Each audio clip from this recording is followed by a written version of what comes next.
This case and these emails was all about racial profiling. Now, I want to put this in context. You see, Cory Booker doesn't put this in context at all. The emails in question are a chain between a working group inside the executive branch and including the Attorney General at the time about how do we handle airport security 4 months after 9/11. I've gone through these emails. Think about the state of this nation 4 months after 9/11. We are all on pins and needles. We're waiting for Al-Qaeda to strike again. We have the faces of those crying and victims' families ingrained on our memories forever. And all we want are airports to be safe. The question then becomes, do we use racial profiling as a means to pull aside people inside airports to give them further screening? This is a debate that every administration would have 4 months after 9/11.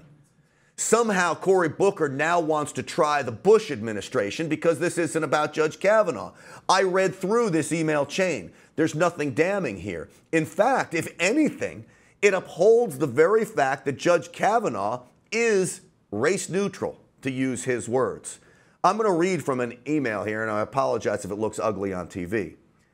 I can imagine such a system that could be effective, perhaps even more effective than one based on racial classifications. For instance, you could break air passengers down into groups of those with and without U.S. passports, those with and without recent international travel, those with and without a criminal history, etc., and subject persons in higher risk categories to higher levels of scrutiny. This sort of system would require airlines and our governmental authorities to obtain more personal information from the flying public. And there is some resistance to that within the group on the grounds that it would be too burdensome, invasive of privacy, and so forth.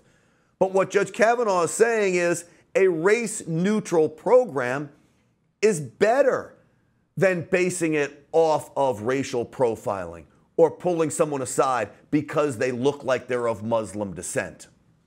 Chuck Holt and I were just talking about this earlier this morning, that he was pulled aside in an airport. Why? Because he had the stamp of every terrorist country in his passport, traveling, of course, on behalf of NRA TV, reporting from those terror countries. So he's pulled aside to be screened. That kind of thing works. This email chain, by the way, is about a debate. It's not about policy. Wouldn't we want administrations to be debating policies like this? What is the best way to keep people safe? Having smart people give their views and go back and forth. That's what this email chain is about. But Cory Booker is going under the assumption that no Americans are actually going to read through this. They're just going to listen to him, that it's all about racial profiling and that he was supportive of racial profiling. All of it is nonsense. But that's what the Democrats have done through this entire hearing. There's no smoking gun in this. There's no bombshell in this. Nothing is going to derail the confirmation. But now Senator Cory Booker has done what?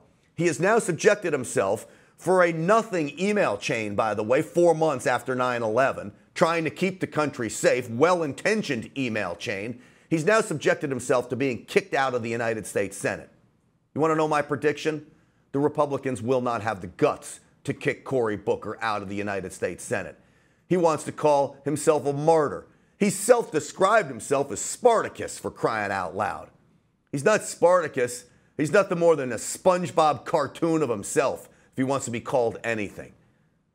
Cory Booker is a disgrace to the United States Senate, and God forbid he gets anywhere near the White House.